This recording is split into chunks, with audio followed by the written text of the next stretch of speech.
Govori vam vaša diva, davno to bijaše. Pričalo se da sam najljepša u Rami.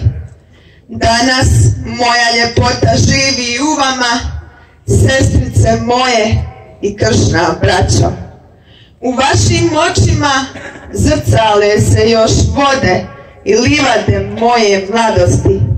Dišem s vama miris brana, čujem vašu pjesmu, čas prkosnu, čas tužnu. Hvala vam što ste došli u Vran planinu i pohodili svoju divu. Tako bih voljela da vam moja priča pomogne da okrilatite ljubavlju, da zagrlite život i braću svoju i sestre, svoj život, svoju djecu i ovu svoju zemlju. Ovo je moja priča. Moji roditelji Luka i Luca izmolili su me od Boga kao dar. Ja sam i odrasla kao dar. Kad sam prvi puta mogla razumjeti što nam je fratar pripovjedao na zidinama spaljene Gospine crkve u Rami o ljubavi Isu Krstovoj, njemu čast i dika, u moju dušu se nastanilo nešto što me pratilo kamo god bih išla.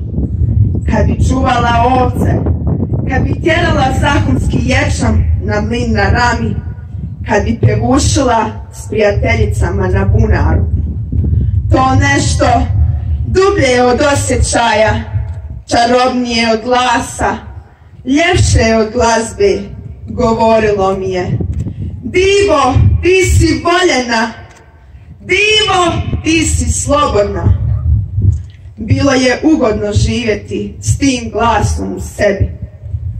Ponekad bi mu prigovorila, rekla bih: kako to da sam slobodna, a sve je moje poniženo. Glas bi nadjačao, s glasom i ja sam jačala. Postala sam sve ljepša, postala sam sve snažnija, živjeti ljubav i slobodu istovremeno. Kako nas Isu Krst uči, njemu čast i dika. Moje su me prijateljice držale malo čudno zbog ovog unutarnjeg razgovora koji sam im povjerila. A sve se ovo razriješilo naglo. Susrela sam zlo u liku Tahirbega. On me ubio jer sam cvala cvijetom koji nije mogao gledati živa. Pričat ću vam kako se to zbilo. Još u doba moje bake svaka Ramkinja sanjala je udati se u obitelj Kopčića. Bili su plemići, imali svoj grb s crveno-bijelim šahovskim poljima, a preko njih ptica kovac. Onda se odjednom sve promijenilo. Njihov djed je bio pohlepan, pa je negdje u tuđini pomogao turskoj vojsci da pobjedi kršćane. Zauzvrat dobio je od sultana čudnu nagradu. Sve je trebalo njemu pripasti što objaši na konju za jedan dan.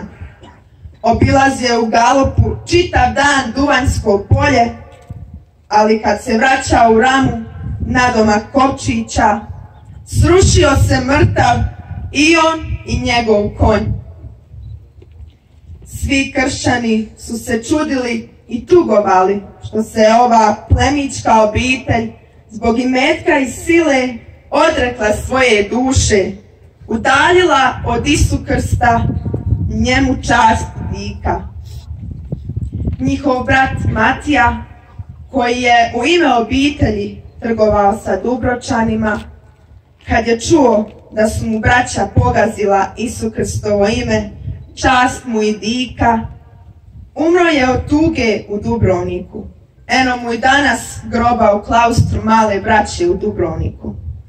tako je moj ubojica rastao u blizini pogažene ljepote, u strahu od pitanja i s prezirom prema sjećanju. A mogao je, kao naš kum Aslanaga iz Varvare, koji me kao svoje dijete pazio i čuvao, i na drugi način pročitati Isukrstovu poruku, njemu čast i dika, da je svatko voljen, da je ljubav jača od svačije smrti, da sve što ljubav rađa postaje dio neba. No, moj ubojica je stid zamijenio bahatošću, pokajanje novim zlima, radost u vladanju mrtvim stvarima. A ja sam bila živa i lijepa, ja sam napunila ramu radošću, ali on je htio nešto što ja nisam. I kad me ubio, ništa nije dotakao od onoga što ja jesam. Ležim ovdje stoljećima u Vran planini, slobodna nedodirljivom slobodom i voljena ljubavlju što preporađa. Eto, to je moja priča, draga moja braćo i sestrice.